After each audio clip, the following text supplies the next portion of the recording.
신앙의 영적 성장에 삼각편대라는 게 있습니다.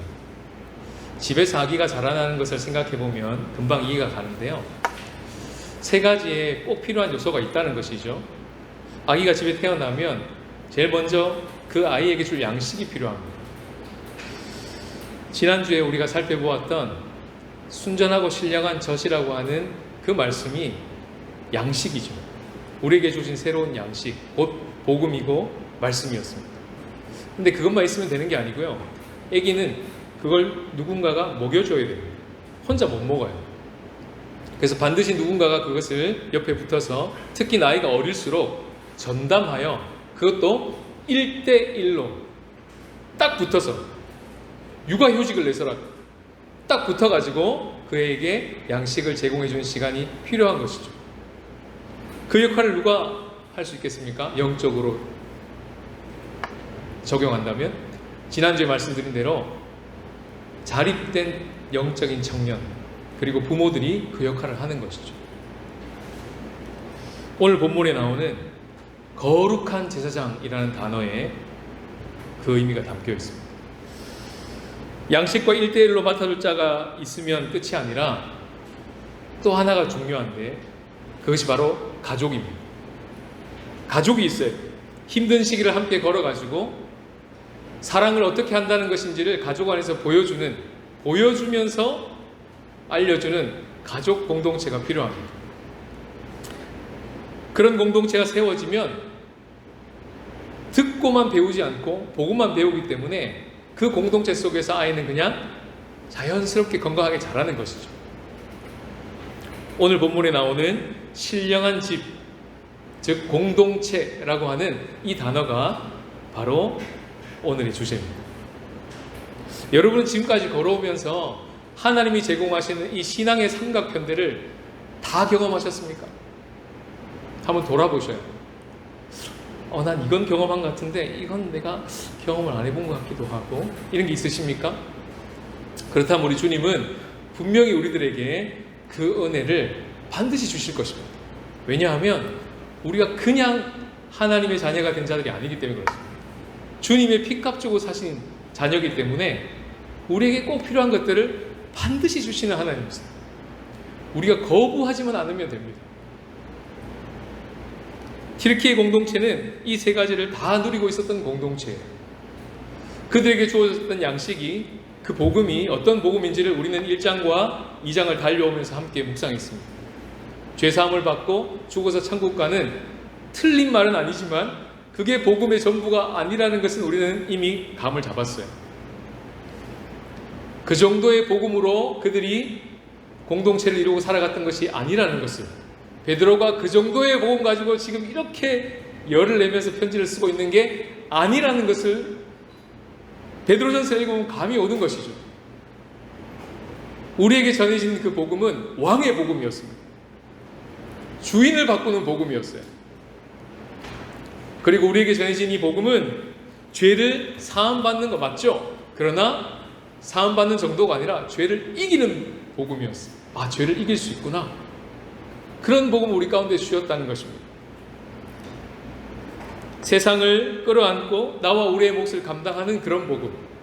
이 복음은 교회용만이 아니라 세상용으로 주어진 복음이라는 것도 베드로전서를 읽어보면 절절하게 알게 됩니다. 뿐만 아니라 그들에게 선포된 말씀, 양식, 이 복음은요, 이 땅에 이미 시작된 하나님의 나라가 있다. 죽어서 갈 천국만을 감떨어지듯 쳐다보는 것이 아니라 이미 예수께서 시작하신 살아서 들어가는 천국이 지금 여기 있다. 거기에 들어가서 마침내 이 땅에 완성될 하나님의 나라를 간절히 소망하면서 그렇게 살 수 있도록 우리를 인도하는 복음, 하나님의 나라의 복음이 주어졌던 것입니다. 1대1 전담은 어떨까요? 튀르키예 공동체는요, 우리가 계속 편지를 보면 아시겠지만 우리와 너희만 나온다 그랬죠? 너나 나는 나오질 않아요. 우리와 너희만 나옵니다. 공동체와 공동체가 연대되어 있어요. 그러면 우리는 우리끼리 또 연대되어 있겠죠. 베드로와 5장에 보시면 실루아노와 사랑하는 아들 마가와 로마에 있는 모든 교회가 문안하노니 무슨 말입니까? 연대되어 있다는 겁니다. 이들이 놀라운 진실한 공동체를 이루어서 서로 돕고 있다는 거예요. 그 편지를 받고 있는 너희는 또 얼마나 연대되어 있는 것을 봅니까? 그것만이 아니죠. 그 너희 속을 들여다보니까 지난주에 어떤 말씀이 있었어요? 장로가 있네요. 근데 그 장로는 베드로 장로로부터 도움을 얻어서 1:1 전담 마크를 통해서 장로로 세워진 분이 거기 계셨어요. 그는 그러면 장로 배지 달고 행정 처리하고 이사회 결정만 하고 있었을까요? 아니요. 양무리가 있었어요. 양무리를 섬기는 장로였던 거예요. 그러면 그 양무리들은 그냥 가만히 있습니까? 그들을 또 보니까 그 양무리 주변에 젊은이들이 있었어요. 그 젊은이들은 나오진 않지만, 젊은이들이 맡고 있는 어린아이들은 나오지 않지만 있었겠죠. 이렇게 1:1로 개인과 개인으로 같이 연대되어서 섬기는 그런 공동체였던 것입니다. 튀르키예 공동체. 그러니까 얼마나 부대껴었겠어요. 여러분 애 키워보시면 애 하나 놓으면 3년 대환란이잖아요. 애 둘 키우고 세 키우면 한 7년 대환란 오거든요. 얼마나 힘듭니까? 애를 전담 막 한다는 게 힘들잖아요. 오늘날 우리가 예수를 믿고 고난을 받는다는 것이 사람을 가까이 가서 섬기는 것 외에 거의 없는 세상을 살고 있습니다. 우리가 아프가니스탄이나 예멘이나 이런 동네에 살지 않는 한 베드로 전서가 말하고 있는 고난, 박해라는 게 거의 경험하기가 힘든 시대를 살고 있어요. 그럼 어디서 그 고난을 우린 찾을까요?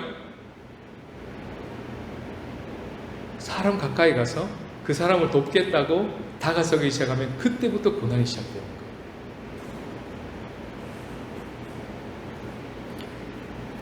그러니 얼마나 지쳤겠습니까? 내 할 일도 바쁜데 내 옆에 있는 양무리들을 챙긴다? 내 옆에 있는 젊은이들을 챙긴다? 자녀들을 챙긴다? 얼마나 부대꼈겠습니까? 얼마나 지쳤겠어요? 편지가 온 거예요, 베드로한테. 내 외부적으로 고난이 많이 닥쳤고 뿐만 아니라 그 당시 최고를 달리고 있던 로마 시스템이 튀르키예 전역을 지배하고 있었을 때입니다. 삐까뻔쩍한 그 당시 최고의 문화,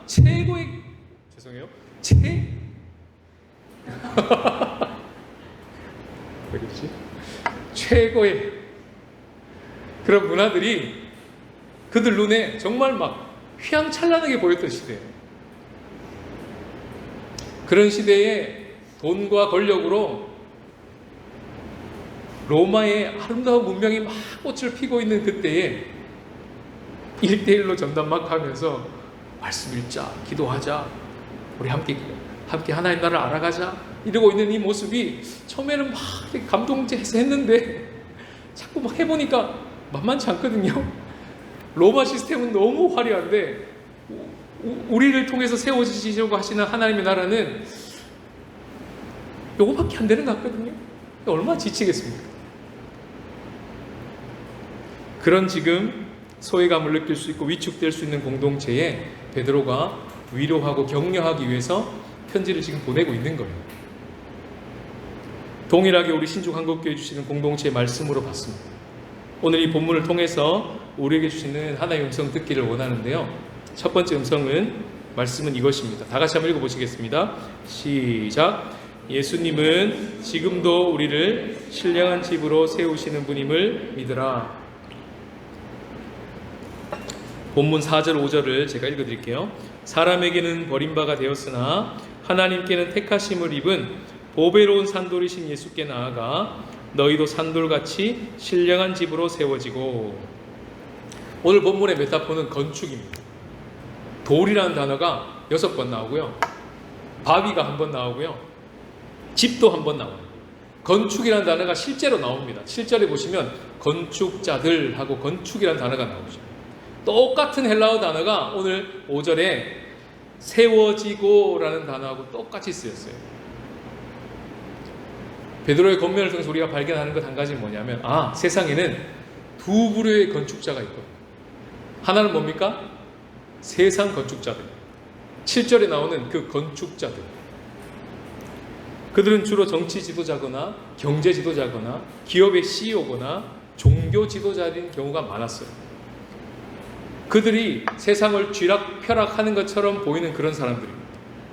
이름만 대면 많은 사람들이 아는 그런 사람, 그런 기업, 그런 곳이었어요. 자신의 왕국을 세우는 자들이죠. 그것을 위해서 예수님이 도움이 되면 예수님께 도움을 구하고 이용하기도 하지만 그것이 자기에게 가치가 없다고 생각하면 4절 말씀 그대로 어떻게 합니까? 버립니다. 또 하나의 건축자가 나오는데 그게 바로 오늘 본문에 세워지고, 수동태죠. 세우고가 아니고 세워지고 이랬어요. 그럼 무슨 말입니까? 누군가 세우는 사람이 있다는 거예요. 누굴까요? 예수님이십니다. 신령한 집을 세워가고 계시는 예수님, 그리고 그분과 파트너가 되어 동력자가 되어 함께 신령한 집을 세워내고 있는 건축자들, 오늘 본문에서는 거룩한 제사장, 그들입니다. 그들은요 하나님의 나라를 드러내는 자들이죠. 크게 두 부류죠. 자기의 왕국을 세우는 세상 건축자들, 하나님의 나라가 세워지기를 고대하고 드러나기를 원하는 거룩한 제사장들, 이 두 부류가 있는 거예요. 오늘 본문은 이 두 부류를 계속 대조합니다. 분위기가 처음부터 끝까지 대조해요. 여긴 이렇지, 근데 여긴 이렇다, 이러면서 계속 대조하는 본문으로 이끌어 가는데요. 어디서 갈리냐 하면 예수님에 대한 반응에서 갈립니다. 세상 건축자들은요 4절에 보시면 예수를 버립니다. 거절한단 말이에요. 7절에 보시면 예수를 믿지 않아요. 그리고 8절에 보시면 똑같은 말인데 말씀에 순종하지 않습니다. 근데 거룩한 제사장들로 나오는 건축자들은 7절에 보시면 예수를 보배롭게 여겨요. 그리고 6절 말씀에 모퉁이 돌이신 예수님을 믿습니다. 여기서 갈리는 거예요. 예수님에 대한 반응에서 갈리는 거예요. 우리가 건축하고 있는 그 사이즈나 지명도에 의해서 갈리는 게 아니라는 것입니다. 우리가 굉장히 유명한 땅에 살고 있잖아요. 몇 달 전인가요? 이 TSMC의 창립자 누구시죠?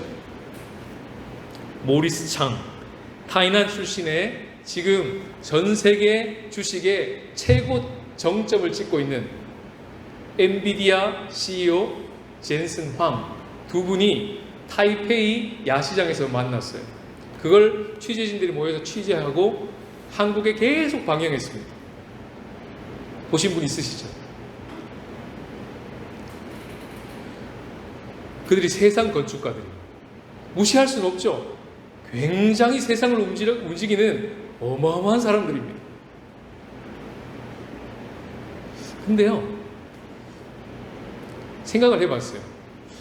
우리가 신죽에 와서 이제 신방을 했습니다. 거의 다 했는데요. 신방에서 같이 차 마시고 같이 대화 나누고 또 때론 밥도 먹고 같이 말씀 읽고 기도하고 막 그랬어요. 누가 취재할까요? 아무도 안 해요. 관심도 없어요.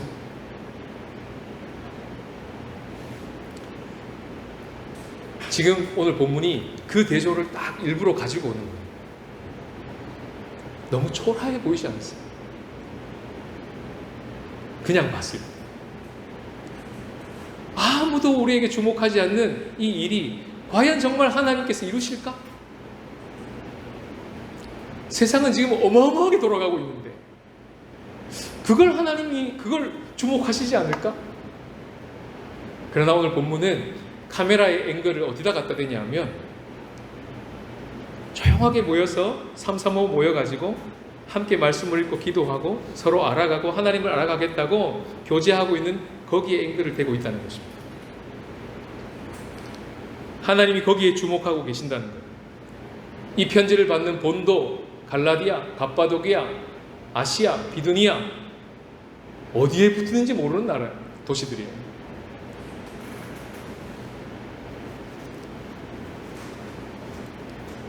그러나 하나님은 그들을 주목하고 계셨습니다. 왜냐하면 그걸 어떻게 알 수 있냐면 편지가 가고 있잖아요. 로마에서 편지가 왔잖아요. 이게 증거예요. 베드로로부터 편지가 왔다는 게 하나님이 주목하고 있다는 사인입니다. 그리고 그 편지가 어디까지 왔습니까? 우리 손에까지 왔어요. 2000년이 지나서 그 편지가 사라지지 않고 지금 우리 손에 펴들고 같이 이렇게 묵상하고 있다는 게 증거입니다.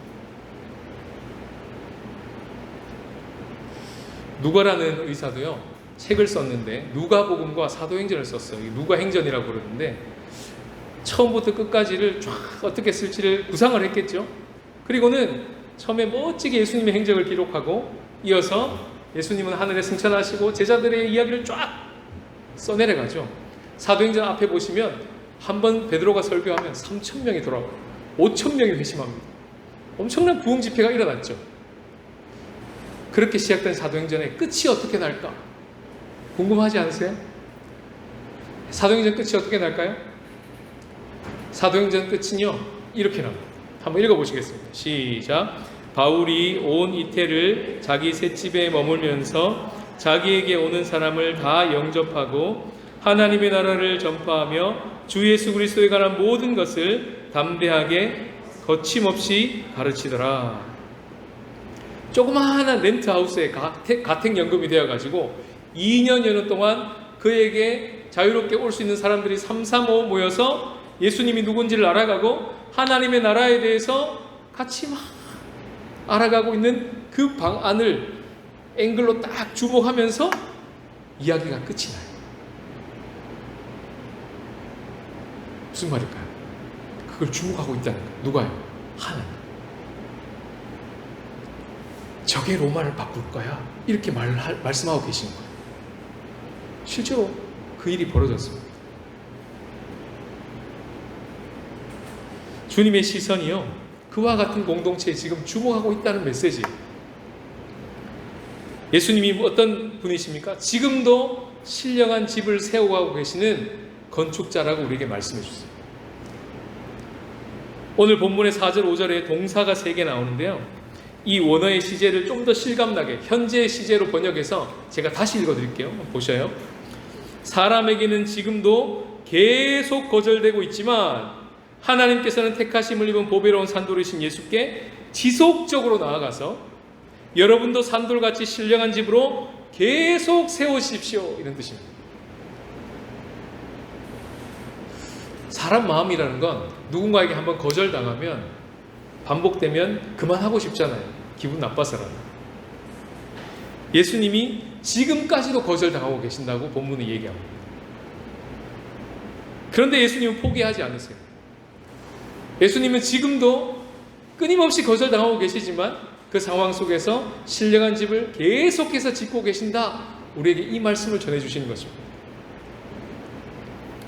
코로나로 통해 가지고 전 세계가 주춤했어요. 위축됐어요. 근데 데이터를 내보니까 큰 교회는 오히려 성장했습니다. 코로나 수혜를 맞은 거예요. 수지 맞은 거예요.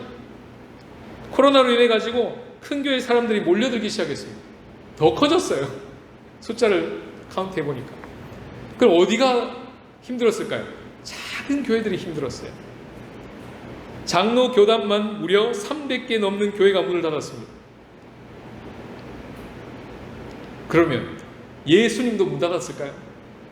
이 코로나로 인해서 신령한 집을 짓고 계시는 이 예수님의 사역이 밀렸을까요? 주춤했을까요? 그러면 우리가 믿는 예수님이 아니죠.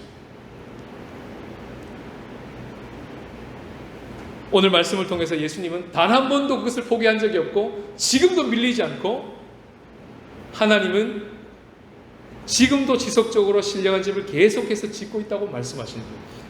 그것을 믿으라는 거예요. 코로나로 통해서 교회됨이 무엇인지를 더 성찰하게 되었고 교회가 어떤 곳인지를 고민하게 되었고 그래서 그런 고민한 사람들이 더 많이 생겨나서 교회가 더 건강하게 더 단단해지고 영적으로 회복되는 교회들이 많이 일어났습니다. 교회가 가는 곳이 아니고 되는 것이라는 것도 발견하게 되고 이 교회가 어떻게 하냐에 따라서 이 세상에 미치는 영향력이 어떻게 간다는지 어떻게 가는 것인지를 매스컴을 통해서 우리는 뼈저리게 느꼈어요. 이 공동체가 한 몸 공동체라는 거, 지구 공동체가. 백신을 한쪽에 몰아서 돈이 많은 나라가 백신을 막 맞고 있고, 하나는 돈이 없어서 백신을 못 맞고 있고, 돈 좀 벌지 왜 못 벌었어, 이렇게 말할 수 없는 세상이 돼버렸어요. 그들 때문에 온 세계가 다 퍼지니까요. 그걸 깨달은 거예요. 돈 많은 나라도 코로나 앞에 속수무책이구나. 그 강대국도 코로나가 오니까 맥을 못 추는구나. 교회도 준비가 안 돼 있었구나. 각성이 일어난 거죠, 코로나로 인해서. 그리고 내가 누군가, 교회가 정말 뭔가, 교회가 가는 곳인가, 내가 정말 교회인가 반성하기 시작했고, 그러면서 하나님께서 놀라운 이 코로나를 통과하시면서 교회를 정화하시기 시작하신 것입니다. 오늘 본문도 보시면 이 교회라고 해석할 수 있는 신령한 집, 이 공동체가 가는 곳으로 되어 있지 않고 되는 것으로 되어 있습니다. 우리가 신령한 집으로 세워지는 거예요. 그래서 이 신령한 집을 성령이 거하는 집이라고 다른 번역에서는 그렇게 번역했습니다. 한번 읽어볼까요? 스크린 보시면서요. 시작. 여러분 자신들도 살아있는 돌들로 성령님이 거하시는 집으로 세워지십시오.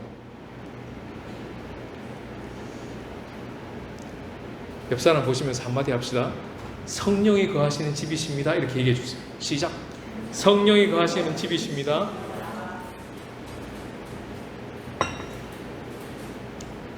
우리가 다 그걸 믿고 있습니다. 그리고 누리고 있어요. 그리고 실제입니다. 이 베드로 전서에서 이 신령한 집이 뭘까 계속 질문하고 묵상하면서 깨닫게 하신 것은, 지금까지 우리가 말씀을 통해서 쭉 봐왔던 하나님의 역사들이 있지 않습니까? 1장부터 지금까지 기억나시죠? 바로 앞에만 봐도 이 신령한 집이 어떤 집인지를 그냥 성령이 거하시는 집 정도로 이해되는 것이 아니라, 우리는 1장부터 2장까지를 달려왔기 때문에 신령한 집을 더 잘 이해할 수 있어요. 신령한 집이 뭡니까? 우리예요. 우리인데요, 어떤 우리입니까? 지난주 설교로 하면 어떤 우리예요? 새로운 양식을 받아먹는 복음 공동체인 거예요. 말씀 공동체인 거예요. 더 옛날로 가볼까요? 생각나십니까? 일단 생각이 좀 나야 되는데. 어떤 공동체예요? 신령한 공동체가? 우리의 소망을, 우리의 믿음을 사람에게 두지 않고 하나님에게 두면서 여호와를 경외하는 예배 공동체인 거예요.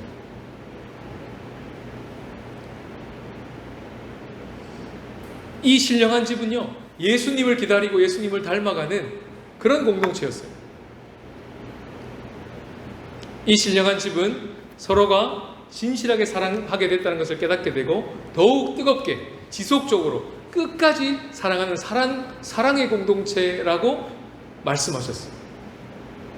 서로가 연대해서 예수 그리스도와 그 삼위일체 하나님의 사귐 속으로 들어가서 우리도 함께 연대될 뿐만 아니라 이 눈에 보이는 성도들과 같이 연대함으로 진실한 공동체를 이루는 그런 공동체가 신령한 집이라고 우리는 말씀을 들었습니다. 그러니까 이 신령한 집이라는 단어는요, 지금까지 쭉 달려왔던 모든 설교의 제목이 그대로 녹아있는, 그 복음의 내용이 그대로 녹아있는 집이 신령한 집입니다. 그게 우리라는 겁니다. 그러니까 이 신령한 집에 담겨있는 의미가 엄청난 거죠. 근데 이 집이 어떻게 된다고 오늘 본문이 얘기합니까? 예수께 나갈 때. 이게 오늘 본문의 중요한 단어예요. 예수께 나갈 때 이 집이 세워집니다. 왜일까요? 바로 그 예수님이 신령한 집을 세우시는 건축가이기 때문입니다. 그걸 믿으라. 지금도 예수님은 우리를 세우고 계십니다. 한 번도 밀린 적이 없고 그 신령한 집은 지금도 지어지고 있다. 그걸 믿으라는 거예요. 이게 첫 번째 메시지입니다. 두 번째는요, 다 같이 한번 읽어볼까요? 시작. 예수님은 지금도 우리를 동력자로 부르고 있음을 믿으라. 5절 말씀 다 같이 읽겠습니다. 시작.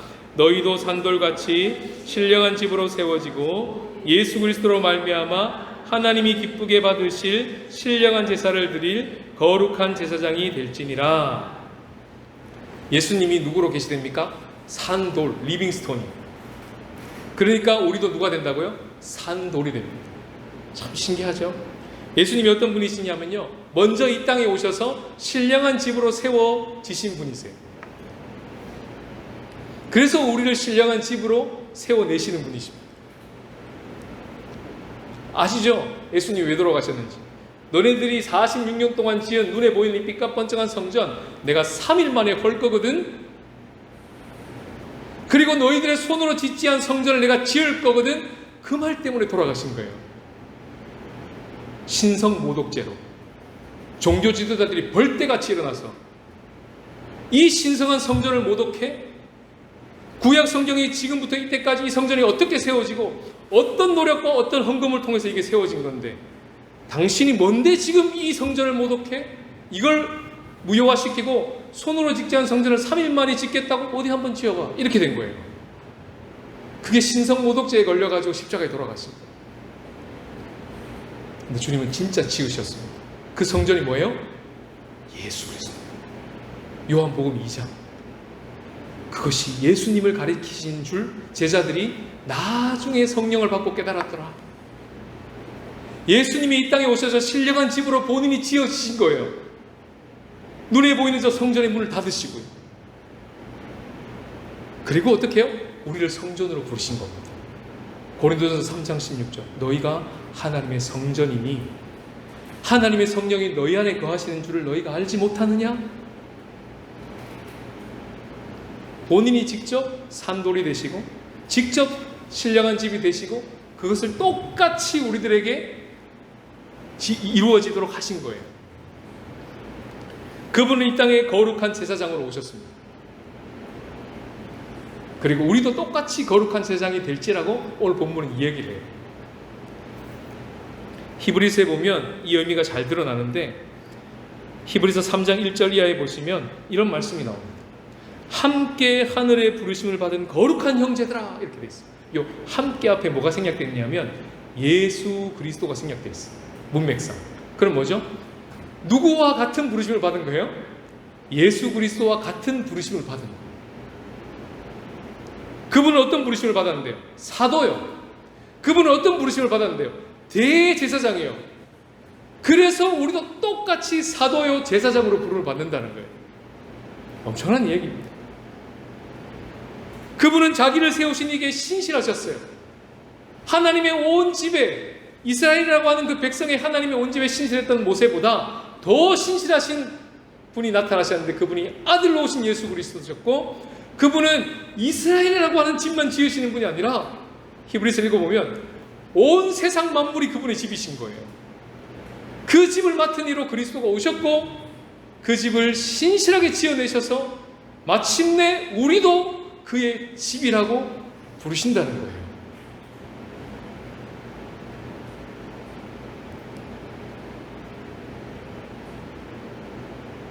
그럼 뭡니까? 예수님 우리를 누구로 부르시는 거예요? 동력자로 부르시는 거예요. 예수님의 파트너.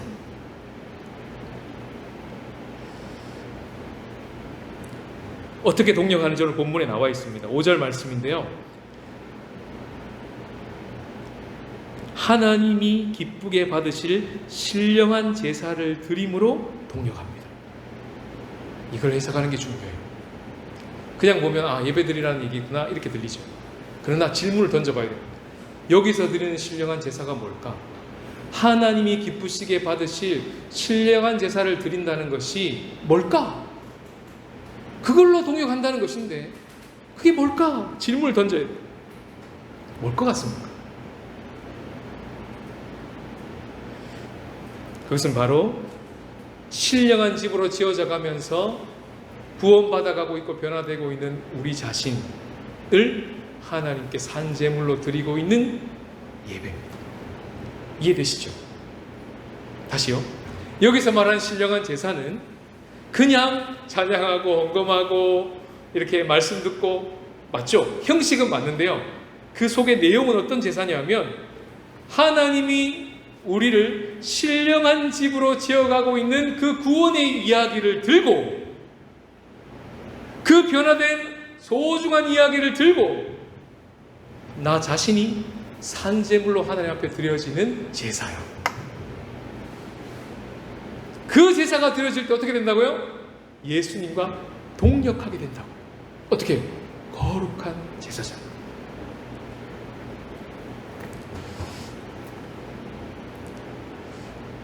여러분, 교회 성도님이 언제 변화될까요? 퀴즈입니다. 어려워하실 것 같아서 객관식으로 드리겠습니다. 1번, 목사가 열심히 사역할 때. 2번, 성도를 붙들고 프로그램을 열심히 돌릴 때. 3번, 목사가 설교를 잘할 때. 4번, 목사가 잘 가르칠 때. 5번, 답 없음. 몇 번일까요?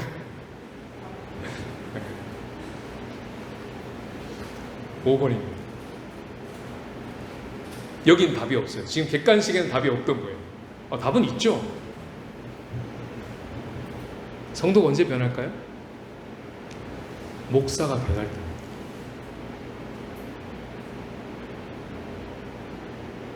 그게 오늘 말씀이 담겨있는 거예요. 목사가 언제 예수님과 동역합니까? 목사가 신령한 집을 짓고 계신 예수님의 손에 다루어져서 신령한 집으로 지어가고 구원받아가는 그 소중한 이야기를 들고 본인이 사역을 당하여 하나님 앞에 자기의 자신을 산제물로 드리고 있을 때 그때 동력하는 거예요. 그걸 보고 성도들은 잘합니다. 줄이면 뭐예요? 목사가 변할 때 성도가 변하는 거예요.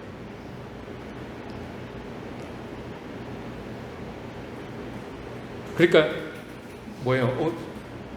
목사님 저는 잘 안 변하는 것 같은데 누구 탓이에요? 목사님 탓이에요. 결론 냈죠? 목사님 탓입니다. 여러분 탓이 아니에요. 여러분 자녀가 언제 변할까요?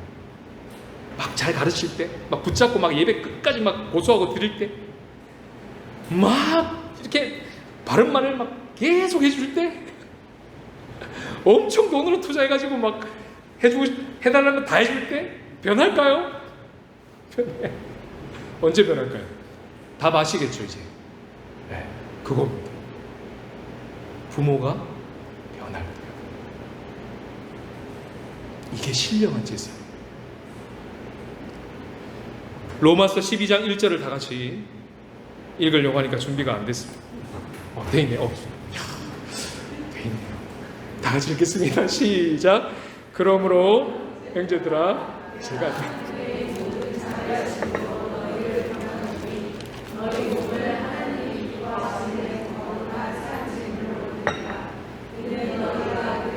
영적 예배, 이 예배를 드릴 때만 우리가 예수 그리스도와 함께 동역하는 거예요. 지금 베드로는 그걸 얘기하고 있는 겁니다. 그런 신령한 제사.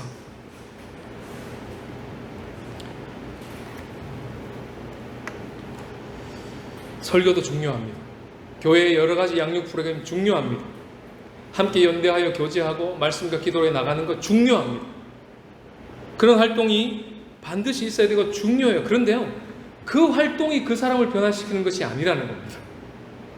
그럼 뭡니까? 그 활동을 통해서 어디로 우리가 나가는 거예요?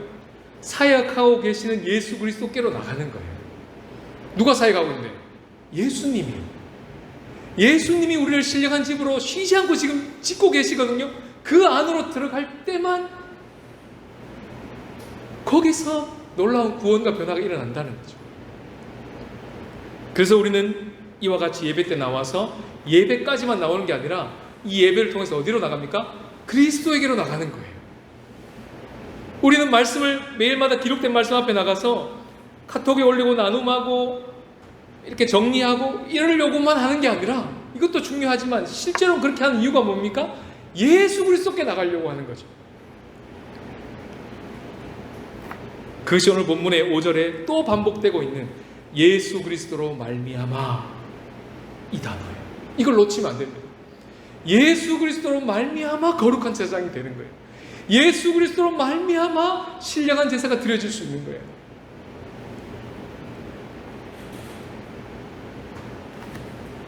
그래서 진정한 변화는 이렇게 설교를 듣고 교회 활동에 참여하고 큐티하고 기도하고 끝. 그게 아니고 이렇게 여러 가지 교회에서 제공되는 영적인 훈련 가운데 함께 참여하고 예배 가운데 참여함으로 말미암아 그 속에서 예수 그리스도께 나가서 그분이 우리를 짓고 계시는 그 놀라운 사역에 동참하다 보니까 우리가 조금씩 때로는 빠르게 급성장하기도 하고 그렇게 우리 안에 일어나는 변화들이 있을 거 아닙니까? 그것을 가지고 주님 앞에 나갈 때 그리고 그 이야기를 들고 성도를 만나 나눔하고 얘기할 때 그때 성도는 변합니다. 설교를 계속 듣고 있다고 사람이 변하지 않아요. 우리가 지금 경험하고 있는 거지 않습니까? 우리가 지금껏 한평생 얼마나 많은 설교를 들었습니까? 근데 우리는 왜 잘 변하지 않죠? 그 말씀을 통해서 그리스도께 나아갔나? 그걸 점검해야 되는 거예요.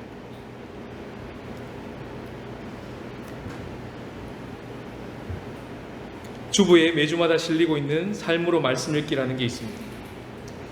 그것이 지금은 와서 한 2주 정도 우리 여성 성도님들하고 함께 해봤었거든요. 그게 다였습니다. 그러나 이것을 계속 올리는 이유는 이것이 우리가 하나님과 동역하는 놀라운 자리고 그 자리가 바로 우리 성도들이 계속 신령한 집으로 지어질 수 있는 놀라운 하나님의 사역의 공간이기 때문에 계속 올리고 있습니다. 언제 할까 이렇게 마음에 생각만 하고 있으면서 계속 올리고 있습니다. 그 변화되어 있는 소중한 이야기를 들고 하나님 앞에 나아가 자신을 드리는 것이 신령한 제사며 그 소중하고 변화된 구원받은 이야기를 들고 성도들과 함께 나눌 때 그때 예수님과 동역하고 있는 겁니다.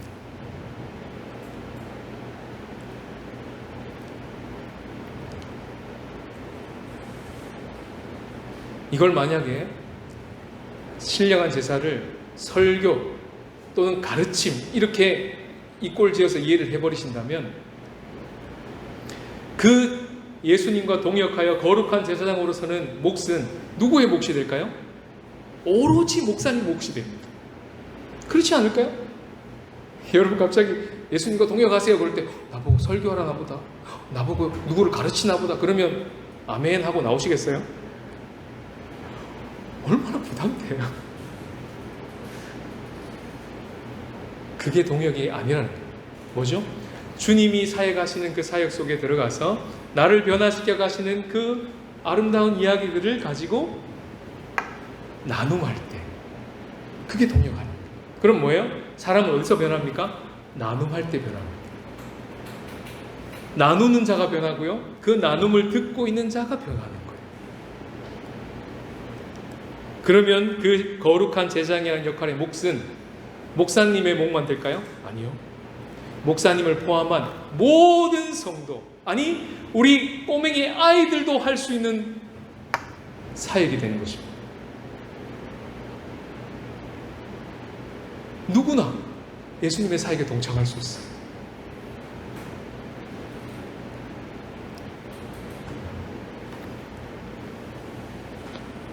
예수님이 그렇게 사셨습니다.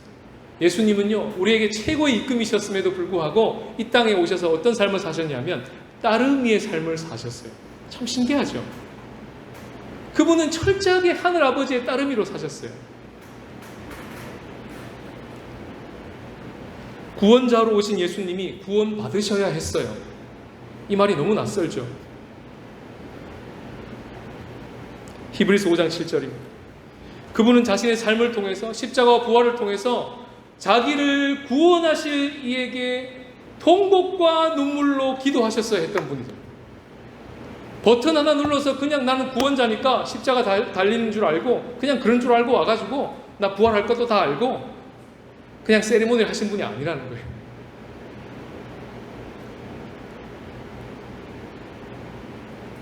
자신이 먼저 구원을 받아가셨고 자신이 아들이면서도 십자가에 죽기까지 순종하셨고 자신의 전부를 하나님께 드려서 하나님이 기뻐하시는 신령한 제사를 드린다는 것이 무엇인지를 십자가 앞에서 우리 가운데 먼저 보여주셨다는 거예요.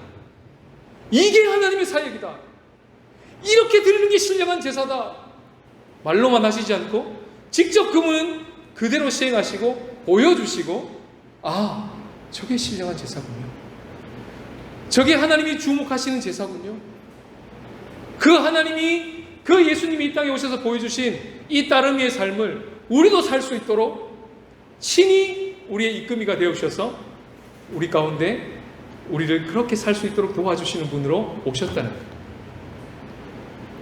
다음 히브리서 말씀이 그게 나옵니다. 함께 읽어볼까요? 시작. 그가 시험을 받아 고난을 당하셨은즉 시험받는 자들을 능히 도우실 수 있느니라. 예수님이 우리와 함께 나와 같이 사역하자, 이 말이 어떻게 이제 들리십니까? 우리 가운데 행하고 계신 하나님의 소중한 이야기들을 나의 사랑하는 자녀들에게 나누어 줄 수 있겠니? 이렇게 말씀하고 계신 것입니다. 그것이 신령한 제사며, 그것이 내가 기뻐 받을 제사며, 그것이 예수 그리스도의 사역에 동참하는 것이란다라고 우리에게 알려주십니다. 예수님도 그렇게 하셨습니다. 이제 말씀을 맺겠습니다. 최근에 알게 된 찬양 중에 후렴구 가사를 듣는데요, 깜짝 놀랐어요. 그래서 워드 페인팅에 적었습니다. 한번 읽어보시겠어요? 같이 한번 읽어볼까요? 시작. 사귐이 나눔이 되고 나눔이 삶이 되는 주의 백성으로 살리라. 여기서 사귐은요, 성부, 성자, 성령이 함께 사귀고 계신 그 사귐 안에 들어가서 사귀는 사귐입니다. 우리끼리 친해진 사귐이 아니고, 이해하시죠? 성부, 성자, 성령의 그 사귐 속에 들어가서 사귀는 그 사귐, 요한 1서에 나오는 그 사귐, 그 사귐이 뭐가 된다고요? 나눔이 되고, 그 나눔이 어떻게 된다고요? 삶이.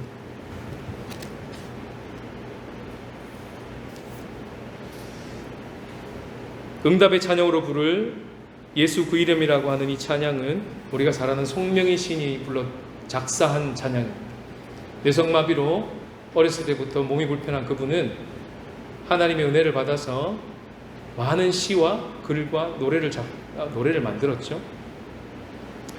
너무 많은 은혜가 쏟아부어져서 형용할 수 없이 말을 다 할 수 없어서 그 은혜에 벅찬 나머지 그런 글을 쓴 것이죠. 그 쓴 글을 최덕신이라고 하는 찬양사가 찬양을 만든 것이고, 그 찬양이 예수 그 이름이었어요. 최근에 송명희 시인이 인터뷰를 했는데요, 자기가 만든 찬양 중에 가장 좋아하는 찬양이 이 찬양이래요. 그분이 뭘 한 겁니까? 예수님의 사역에 동참한 거예요. 자기가 받은 은혜를 불편하지만 몸이 막 이렇게 써서라도 나누고 있는 거였어요. 예수님의 사역에 동참하는 거예요. 그것을 듣고 수많은 사람들이 변화를 받았습니다. 수많은 사람들이 은혜를 받았어요.